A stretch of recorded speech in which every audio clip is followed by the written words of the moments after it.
সম্প্রতি আরব আমিরাতে ভয়াবহ জলোচ্ছ্বাসের কারণে ব্যাপক ক্ষয়ক্ষতি হয়েছে, জীবনযাত্রা অনেকটা থমকে গেছে। অনেকে বলছেন আরব আমিরাতে নানাবিধ অপরাধের কারণে এটি আল্লাহর গজব হিসাবে আপতিত হয়েছে। এ সম্পর্কে আপনার মন্তব্য কী? দেখুন, আরব আমিরাতে সম্প্রতি যে ঝড় জলোচ্ছ্বাস হলো, অতিরিক্ত বৃষ্টিপাত হয়েছে এবং এই ঝড় জলোচ্ছ্বাসের কারণে অনেক ক্ষয়ক্ষতি হয়েছে। পুরো জীবনযাত্রা থমকে গেছে। আপনারা অনেকে দেখেছেন মিডিয়ার মারফত যে সেখানে আরব আমিরাতের দুবাইয়ের যে সিস্টেমের গর্ব ছিল তাদের, সেখানে নাগরিক সুবিধা ছিল, সেখানে গোটা পৃথিবী থেকে মানুষ বসবাস করার জন্য যেত, আয়েশ করার জন্য যেত, তাদের সমস্ত কিছু থেমে গেছে।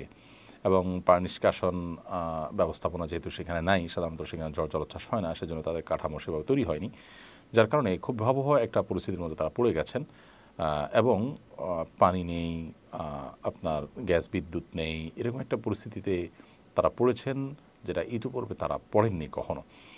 তো এটি আল্লাহ তাআলার তরফ থেকে তাদের জন্য অ্যালার্ম হতে পারে, সেটা একেবারেই স্বাভাবিক হতেই পারে। সাধারণত কোনো বিপদ আপদ হলে একজন ইমানদার, একজন মুসলিম সেটিকে আল্লাহর পক্ষ থেকে তার কোনো পাপের জন্য অ্যালার্ম, সতর্কবার্তা হিসাবে তিনি নেবেন, তিনি সেজন্য সতর্ক হবেন। কোরআনে কারিমে আল্লাহ তাআলা এমনটি বলেছেন, যহারাল ফাসাদু ফিল বাররি ওয়াল বাহরি বিমা কাসাবাত আইদিন নাস লিয়ুযিকাহুম বা'দাল্লাযী আমিলু লাআল্লাহুম ইয়ারজিউন। স্থলে জলে যে সমস্ত ব্যত্যয়, ফাসাদ, সমস্যা তৈরি হয়, এগুলো মানুষের হাতের কামাইয়ের কারণে হয়ে থাকে, যাতে করে মানুষ ফিরে আসতে পারে, সংশোধন হতে পারে, সে সুযোগ আল্লাহ তাআলা তাদেরকে দেন, অ্যালার্ম দিয়ে থাকেন। তো এটি সতর্কবার্তা হতে পারে তাদের জন্য। আবার একই সাথে তাদের পাপের জন্য শাস্তিস্বরূপ হতে পারে, আল্লাহ তরফ থেকে পরীক্ষা হতে পারে। যে কোনো বিপদ আপদ হলেই সেটি আল্লাহ তাআলার তরফ থেকে পরীক্ষা হতে পারে। আল্লাহ তাআলা বলেছেন, ওয়ালানাবলুওয়ান্নাকুম বিশাইইন মিনাল খাউফি ওয়াল জু'i ওয়া নাকসিন মিনাল আমওয়ালি ওয়াল আনফুসি ওয়াস সামারাত। মানুষকে আল্লাহ তাআলা ভয়, ভীতি, শঙ্কা, ক্ষুধা, জান এবং মাল হানি, সম্পদের ক্ষতি, ফসলের ক্ষতি ইত্যাদি দিয়ে আল্লাহ তাআলা মানুষকে পরীক্ষা করেন। যারা ধৈর্য ধারণ করতে পারেন, সবর করতে পারেন, তাদেরকে আল্লাহ তাআলা সুসংবাদ দিতে বলেছেন। তো এটি পরীক্ষা যেমন হতে পারে, সতর্কবার্তা হতে পারে, পাপের প্রায়শ্চিত্ত হতে পারে। এটি ঠিক যে কোনো মানুষ যখন পাপাচার করে, সীমা ছাড়িয়ে যায়, আল্লাহ তাআলা একসময় না একসময় তাকে পাকড়াও করেন। এই পাকড়াও কি সে পাকড়াও হতে পারে, আবার জাস্ট অ্যালার্মিং হতে পারে। আসল এবং ভাবা পাকড়াও সেটা আল্লাহ তাআলা আরও পরে করতে পারেন, দুনিয়াতে করতে পারেন, দুনিয়াতে না করে আখিরাতে একসাথে করতে পারেন, সেটা একান্তই আল্লাহ তাআলার ইলমে আছে।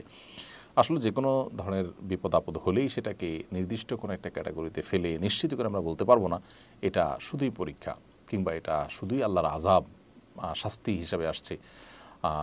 এরকম নিশ্চিত করে আমরা বলার সুযোগ নেই, কারণ আমাদের কাছে ওহী আসে না। নবীগণ থাকলে তাদের কাছে ওহী আসতো, তারা বলতে পারতেন যে এটা আল্লাহর পক্ষ থেকে আযাব হিসাবে আসছে, এটা আল্লাহর পক্ষ থেকে পরীক্ষা হিসাবে আসছে। কিন্তু আমরা যেহেতু সবগুলো অপশনই এখানে আপনার সম্ভাব্য, সো আমরা এটাকে আল্লাহর পক্ষ থেকে পরীক্ষা হিসাবে নিতে পারি, অ্যালার্ম হিসাবে নিতে পারি, এবং সতর্কবার্তা হিসেবে নিতে পারি, পাপের শাস্তি হিসেবে নিতে পারি।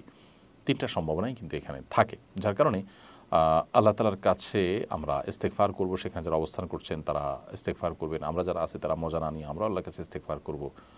আল্লাহ আমাদের সবাইকে যেন ক্ষমা করেন। সন্দেহ নাই যে সেখানে নানা রকম পাপাচার হচ্ছে, ভয়াবহ একটা অবস্থা তৈরি হয়েছে। একটা মুসলিম প্রধান দেশে এ ধরনের কর্মকাণ্ড সত্যি বেদনাদায়ক, সত্যি সেটা আমাদের জন্য দুর্ভাগ্যজনক।